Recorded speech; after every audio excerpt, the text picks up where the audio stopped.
नमस्कार बच्चों, good morning. कैसे हैं?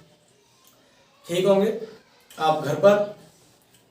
तो हम आपके लिए अध्याय 11 विज्ञान के अंतर्गत लेकर आए हैं और अध्याय का नाम है कार्य, ऊर्जा और शक्ति।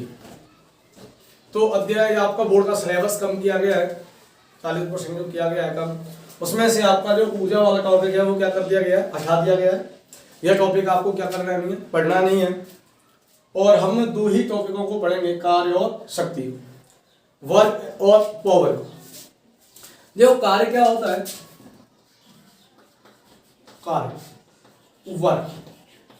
आप देखिए ध्यान से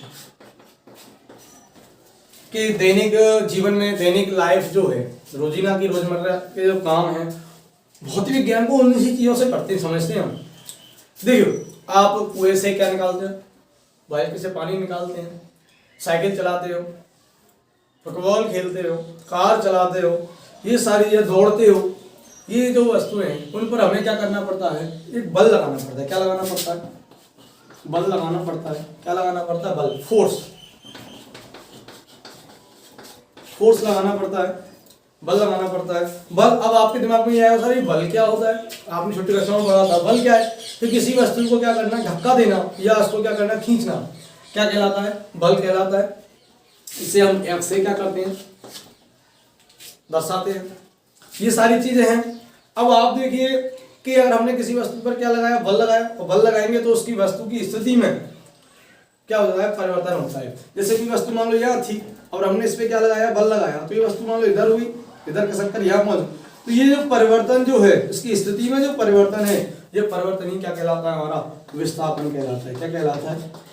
विस्थापन कहलाता है। डिस्प्लेसमेंट, डिस्प्लेसमेंट जो विस्थापन जो हमारा कहलाता है। अब इस विस्थापन, तो अब हमें क्या करना है, पहले पढ़ते हैं कार्य। तो कार्य क्या होता है कि आपका बल का उपयोग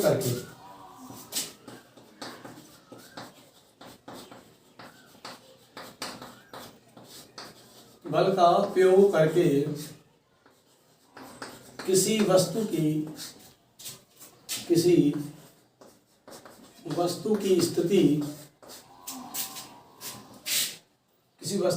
विरामावस्था में परिवर्तन,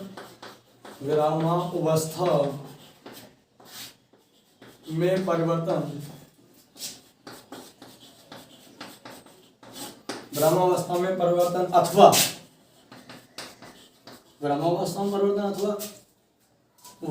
वस्तु की गतिशील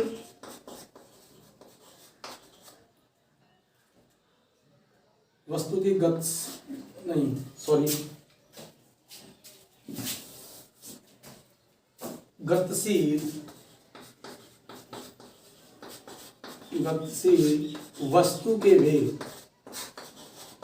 के वेग में परिवर्तन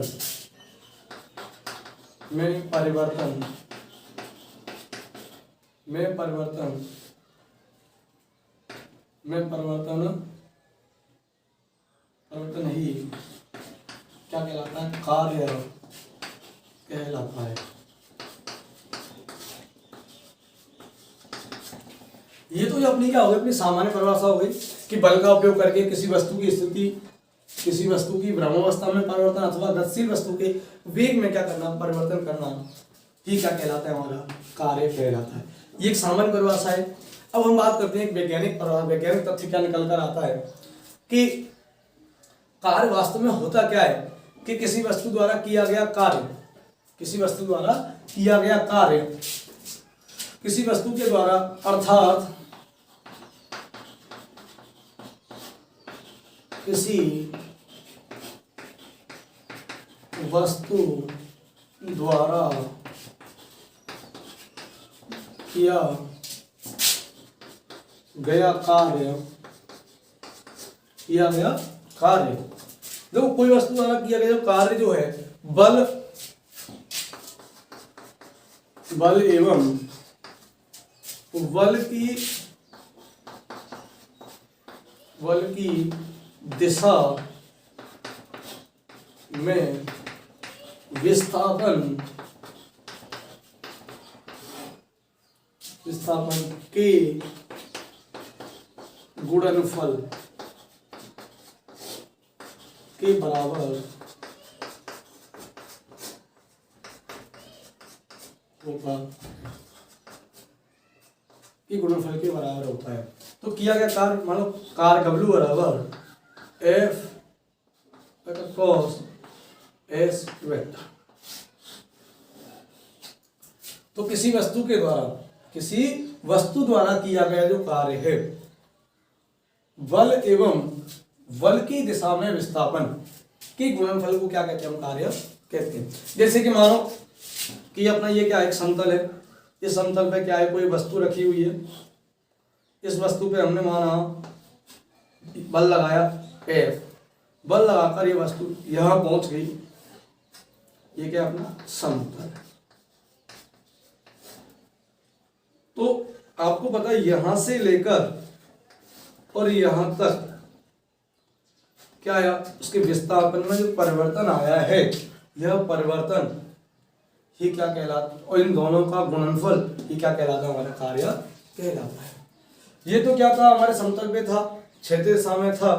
अगर माना कि यह बल समतल पर, बल तो हमने कि ये अपना क्या है, समतल है, ये हमारे पास क्या है, कोई वस्तु है, इस वस्तु पे हमने माना बल तो ऐसे लगा, किसी भी दिशा में लगा, और जो बल लगा है और विस्थापन जो हुआ, विस्थापन के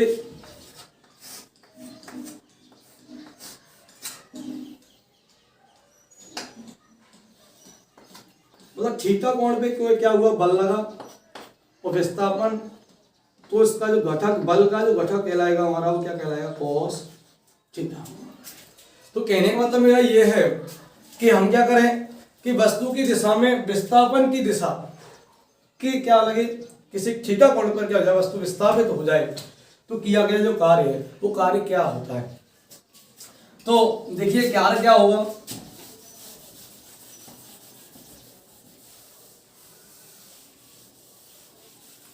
अब आपका कार्य क्या निकलेगा कि माना विस्थापन, बल, हम वस्तु का विस्थापन इधर हुआ, बल इधर लगा, तो किया गया जो कार्य है, तो थीटा कोण पर अर्थात घटक के रूप में हम क्या लेते हैं, कार्य को, दिनों कार्य को देखते हैं। तो बल का जो विस्थापन है, तो कार्य जो आपका निकल के आएगा W बराबर, क्योंकि बल का जो घटक है, बल का घटक, आपका बल का जो घटक निकल कर आया वो क्या आया, F cos थीटा। ये तो अपने क्या है, बल के घटक के रूप में लेते हैं। और कार्य जो होगा, कार्य बराबर क्या होगा, अभी हमने पढ़ा था F क्रॉस S वेक्टर। तो यहाँ कार्य W बराबर, तो घटक तो बल का घटक हो गया F cos theta dot S, कार्य बन जाएगा F S cos थीटा। ये आपका कार्य का सूत्र निकल कर आया। अब इस कार्य का, अब यहां डिपेंड करेगा आपका जो कार्य जो है, ठीक है, तो कार्य आपका धनात्मक भी हो सकता है, ऋणात्मक भी हो सकता है। तो देखो कार्य कब धनात्मक होता है, कब ऋणात्मक होता है, ये भी देख लेते हैं। कार्य जो है अपना, कार्य धनात्मक एवं ऋणात्मक भी हो सकता है। कार्य हमारा धनात्मक भी हो सकता है और ऋणात्मक भी हो सकता है। देखिए कार्य धनात्मक कब होता है, ऋणात्मक कब होता है।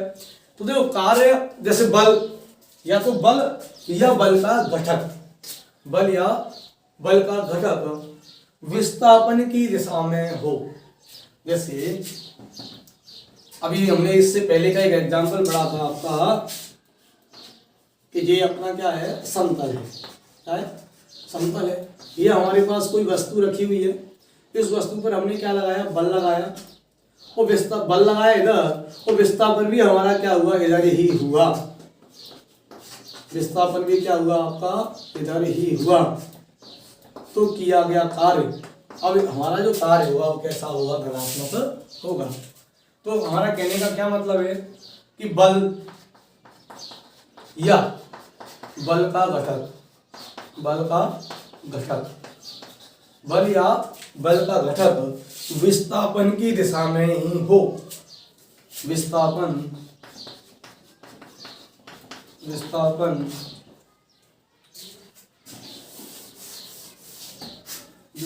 की दिशा में ही हो, विस्थापन की दिशा में ही हो तो कार्य कैसा होता है? धनात्मक होता है, धनात्मक होता है। कैसा होता है? धनात्मक होता है।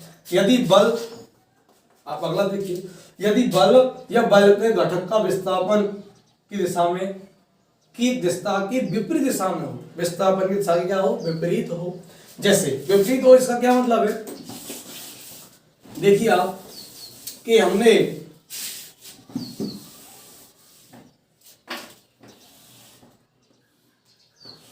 ये हमारे पास क्या है? वस्तु है, क्या कोई वस्तु है। इस वस्तु पर माना कि विस्थापन बल तो इधर लग रहा है और विस्थापन इधर हो रहा है। बल तो हमारा इधर लगा और विस्थापन किधर हो रहा है? हमारा इधर हो रहा है। और या बल हमारा इधर लग रहा है, माना बल हमारा इधर लगा है और विस्थापन हमारा इधर लगा है। कैसे? तो ये विस्थापन है, बल हमारा इधर लगा, विस्थापन इधर हुआ, तो दोनों एक दूसरे क्या हुए? विपरीत हुए। तो विपरीत हुए, मुझे बताइए अब यहाँ जो कोण बनेगा,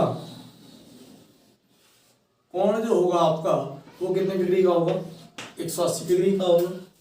अब आप ध्यान दें कि cos 180 डिग्री की जो मान होता है वो क्या होता है आपका? -1 होता है। इसके कारण ही हमारा जो कार्य है वो कार्य क्या हो जाएगा? हमारा ऋणात्मक हो जाएगा। अर्थात ये लिख सकते हैं, बल या बल का घटक विस्थापन की दिशा की क्या कर देंगे? यहां बल या बल का घटक विस्थापन की दिशा के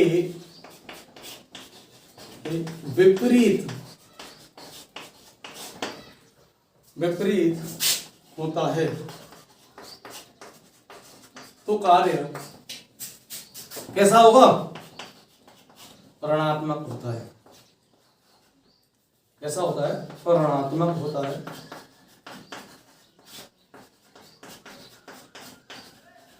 कैसा होता है? ऋणात्मक होता है। तो W बराबर -F.S या जो कार्य है वो ऋणात्मक होता है। अब आगे देखिए, ये तो हमारे दोनों स्थिति हो गई। अगर यदि वस्तु पर हमने बल लगाया, अगर वो थीटा, जहां थीटा का जो मान है, अगर किसी वस्तु पर जो बल लगाया वो क्या लगा? हमारा लंबवत लगा। क्या लगा? लंबवत लगा। और तो वस्तु के विस्थापन के क्या लगा? लंबवत लगा। दिशा के लंबवत लगता है तो किया गया कार्य, क्योंकि आपको पता है कि cos 90 की वैल्यू क्या होती है आपकी? 0। cos 90 की वैल्यू क्या होती है? 0। जब cos 90 की 0 तो किया गया कार्य जो है वो क्या आ जाएगा आपका? इस स्थिति में आपका कार्य क्या होता है? शून्य होता है। यदि वस्तु पर लगने वाला बल, यदि वस्तु पर लगने वाला जो बल है आपका वो विस्थापन की दिशा के कैसा हो? लंबवत हो। विस्थापन की दिशा के क्या हो? लंबवत हो, तो किया गया कार्य आपका कैसा होता है? शून्य होता है। क्या होता है? शून्य होता है। तो हम लिखते हैं, यदि वस्तु पर लगने वाला बल या घटक बल विस्थापन के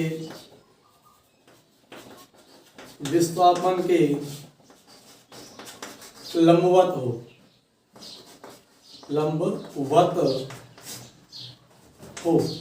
कैसा हो? लंबवत हो। अगर लंबवत हो तो किया गया कार्य तो किया गया कार्य, किया गया कार्य कैसा होता है? किया गया कार्य शून्य होता है, शून्य होता है। क्या होता है ये भी आपको पता चल गया। क्यों थीटा क्या जाता है वहां 90 हो जाता है और cos 90 की वैल्यू क्या होती है आपकी 0 होती है। इस कारण किया गया कार्य जो है वो आपका क्या हो जाता है 0 हो जाता है। अर्थात हमें पता चल गया कि वस्तु का जो कार्य है वो धनात्मक भी हो सकता है, ऋणात्मक भी हो सकता है और शून्य भी हो सकता है। ये तो स्थिति क्या थी, ये तीनों जो स्थितियां निकल कर आई हमारी समतल पर आई। अब यदि क्या करते हैं कि वस्तु को, किसी वस्तु को पृथ्वी के गुरुत्वीय त्वरण में हम क्या करते हैं, ऊपर से क्या करते हैं गिराते हैं, तब स्थिति में वस्तु में क्या कार्य क्या होता है, क्या कार्य कितना लगता है। तो मुझे बताइए, कोई वस्तु है, वस्तु को हम क्या करेंगे गिराएंगे। जैसे हमारे अपने पास ये वस्तु है, इस वस्तु को हम नीचे गिराते हैं। जब ये नीचे गिरती है तो इस वस्तु का क्या होगा, द्रव्यमान होगा, द्रव्यमान m द्रव्यमान की किसी वस्तु को गिराएंगे तो मुझे पता इस पर क्या लगेगा, गुरुत्वीय त्वरण लगेगा, गुरुत्वीय त्वरण g। तो बल जो हमारा क्या होगा, बल तो हमारा क्या होगा mg होगा, क्या होगा बल। और विस्थापन जो होगा, डिस्प्लेसमेंट जो होगा वो क्या होगा हमारा h होगा, क्या होगा h होगा, इस h। तो इस जो लगाया गया कार्य क्या बन जाएगा हमारा, देखिए m द्रव्यमान की वस्तु को पृथ्वी के गुरुत्वीय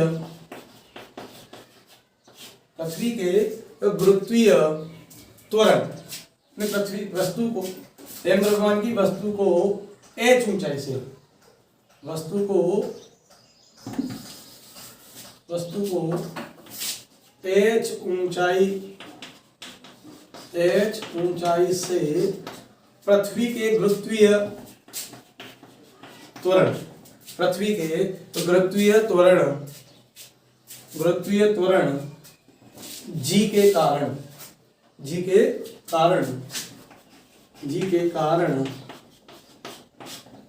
कारण वस्तु पर कार्यरत बल, वस्तु पर कार्यरत बल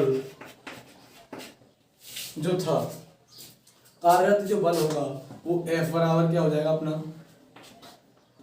कार्यरत बल mg होता है, क्या होता है कार्यरत बल mg होता है।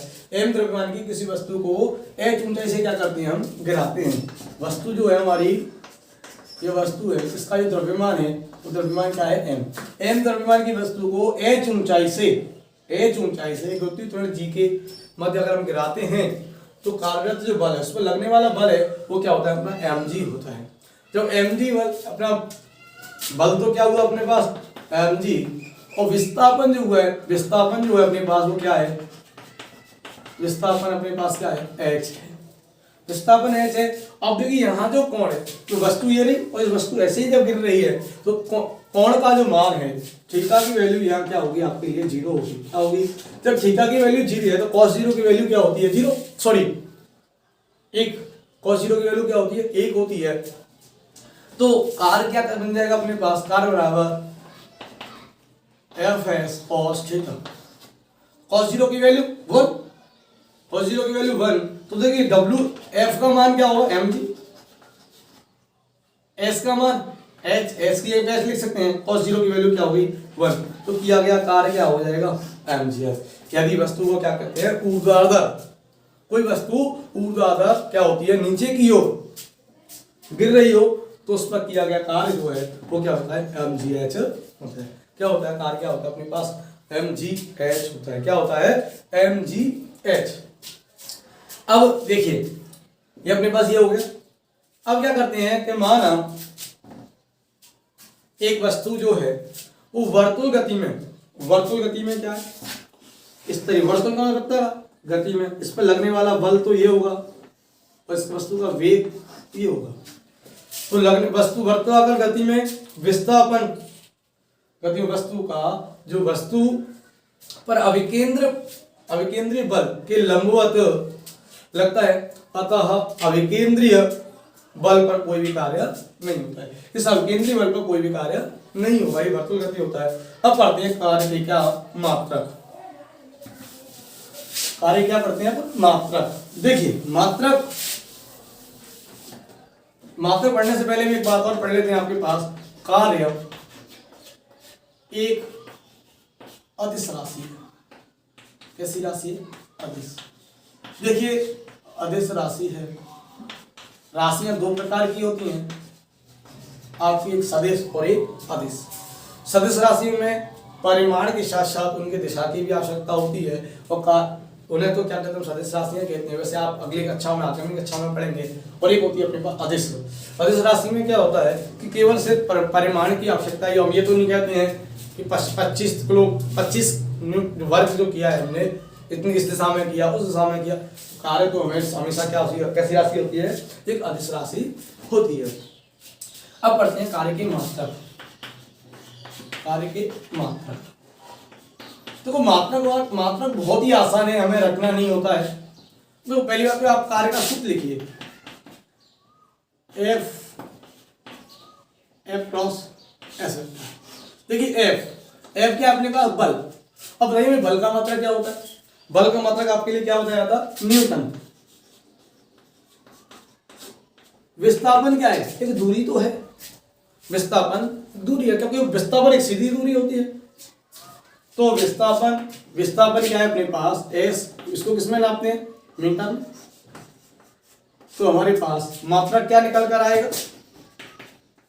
Newton into metre. इसलिए इस दोनों के गुणनफल को एक अवर्णनीय मात्रक दे देते। सबसे ज्यादा अधिक प्रचलित है वो आपका क्या है? जूल। क्या है? जूल। इसे हम किससे करते हैं? जैसे दशा। क्या होता है? जूल। अब ये जूल है। अब एक दिमाग में एक प्रश्न और पूछा जाता है कि एक जूल की परिभाषा क्या है? एक जूल, देखिए एक जूल परिभाषा को आपको कभी भी नहीं रखना है। अगर हम इस सूत्र में देखें कि 1 न्यूटन किसी वस्तु पर 1 न्यूटन तो क्या लगाया जाए? बल लगाया जाए। 1 न्यूटन क्या लगाया जाए? बल लगाया जाए। और उस वस्तु का बल लगाने पर वह 1 मीटर तक क्या हो? 1 मीटर तक क्या हो? विस्थापित हो। 1 मीटर तक क्या किया जाए? इसको विस्थापित किया जाए तो किया गया कार्य क्या हो जाता है? हमारा 1 जूल कहलाता है। क्या कहलाता है? 1 जूल। तो देखो ये 1 न्यूटन बल को 1 न्यूटन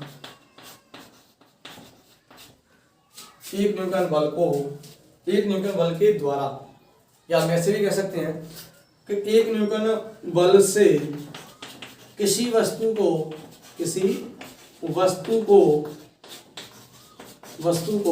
1 मीटर तक, कितने तक? 1 मीटर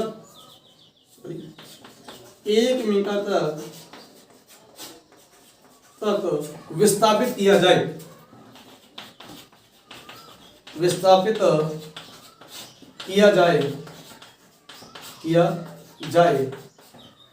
1 मीटर तक क्या किया जाए? उसको विस्थापित किया जाए तो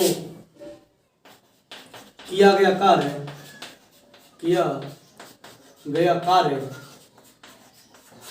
1 जूल कहलाता है।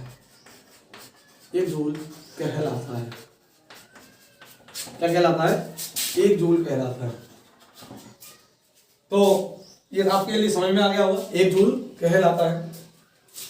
अब ये तो इसका क्या हुआ? जूल जो है वो आपका एमकेएस मात्रक होता है। क्या होता है? एमकेएस मात्रक होता है। या हम इसको ऐसे भी लिख सकते हैं, J बराबर N इंटू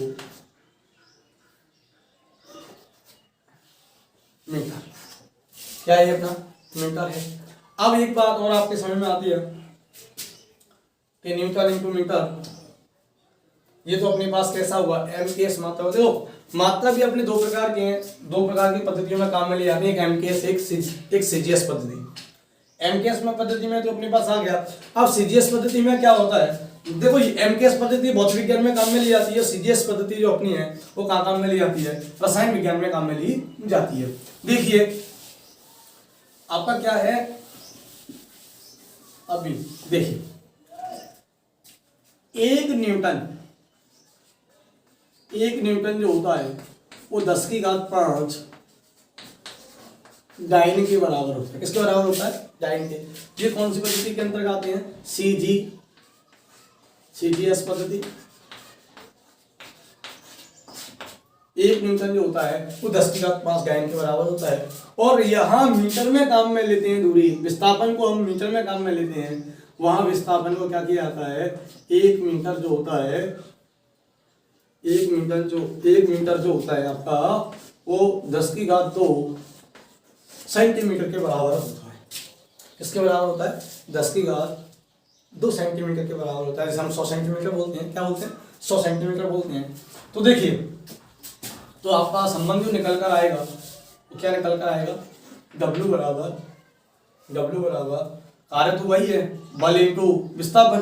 तो बल इंटू 10⁵5 इंटू 10⁵2, ये निकल के आ जाएगा 10⁵, क्योंकि आधार जब हमारे क्या होते हैं, समान जब होते हैं तो घातें क्या होती हैं? हमारी जुड़ जाती हैं। 10⁵7 ये किस में आ जाएगा? आपका आर्य। ये आ गया कार्य जो है, इसमें निकल कर आ जाएगा आपका आर्य में। तो अगर ये कह दिया जाए कार्य, अर्थात आपसे ये कह दिया जाए कि 1 जूल जो है वो 10⁵7 अर्ग के क्या होता है? बराबर होता है। इसके बराबर होता है 10⁵7 के क्या होता है? बराबर होता है। ये बात आपको समझ में आ गई कि नहीं? तो ये तो अपने क्या हो गए? मात्रक हो गए। अब इसमें कुछ 2-4 प्रश्न भी हैं आपके, उन प्रश्नों को अगले वीडियो में पढ़ते हैं। और आज के लिए इतना ही। धन्यवाद। आप आराम से पढ़ेंगे।